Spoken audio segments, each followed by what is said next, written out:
Mengikut Tuhan itu gak enak. Kita akan dianggap sesat. Berjalan dituntun Tuhan itu, dituntun Roh Kudus, dituntun firman itu dianggap aneh. Dan itu bukan hanya untuk orang luar yang tidak kenal Tuhan. Bahkan di kalangan orang dalam pun. Makanya coba lihat. Yusuf itu diasingkan loh. Diputuskan termasuk dari kedua orang tuanya, dari saudara-saudaranya. Untuk dikhususkan buat Tuhan. Harus rela. Karena apa? Bahkan saudara-saudara Yusuf, kedua orang tuanya pun gak bisa menangkap. Gak bisa ngerti apa yang Tuhan sedang rancang di hidup Yusuf. Betul tidak?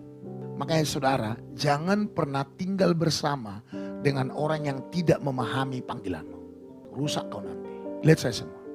Kenapa Daud memilih pergi meninggalkan Saul?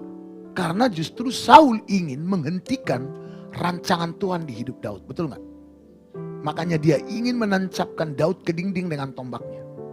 Walaupun Saul adalah raja Israel, juga sekaligus mertua Daud. Tapi karena tidak sama-sama bisa memahami visi panggilan Daud, bahkan ingin menghentikan karya Tuhan di hidup Daud. Daud harus meninggalkan Saul. Dan ketika Daud meninggalkan Saul, dianggaplah Daud ini pemberontak yang tidak tahu diri, sama kayak Yusuf. Tuhan lihat Yusuf gak akan mungkin mau meninggalkan saudara-saudaranya dan ayah ibunya. Tuhan izinkan dia dibenci sebegitu rupa. Sampai akhirnya dijual jadi budak. Untuk apa? Agar Tuhan bisa menggenapkan rencananya di hidup Yusuf. Kalau saudara gak punya roh penyangkalan diri, gak akan kuat di situ. Haleluya. Kalau Yusuf berusaha kembali ke rumah bapaknya, rancangan Tuhan di hidupnya gagal. Betul tidak?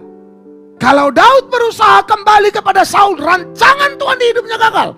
Karena Daud bisa dibunuh tiba-tiba. Betul tidak? Sama kayak Yusuf. Dia tidak mendatangi saudara-saudaranya. Tapi saudara-saudaranya yang mendatangi dia. Sama kayak Daud. Bukan dia yang mengupayakan untuk menjadi raja di Israel. Tetapi orang Yehuda pertama di Hebron yang mengangkat dia jadi raja. Baru Abner yang kedua yang mengerahkan seluruh Israel untuk berada dalam kerajaan Daud. Betul nggak saudara? Itu kisahnya. Makanya pastikan saudara, kita berjalan bersama-sama dengan orang yang bisa menghargai panggilan kita. Kita harus berdoa.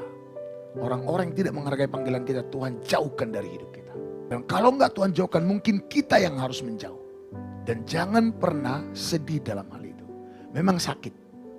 Buat Yusuf sakit terpisah dari kedua orang tuanya. Dan juga dari saudara-saudara. Betul gak? Tapi demi tujuan Tuhan terjadi di hidupnya. Dia harus lewati itu.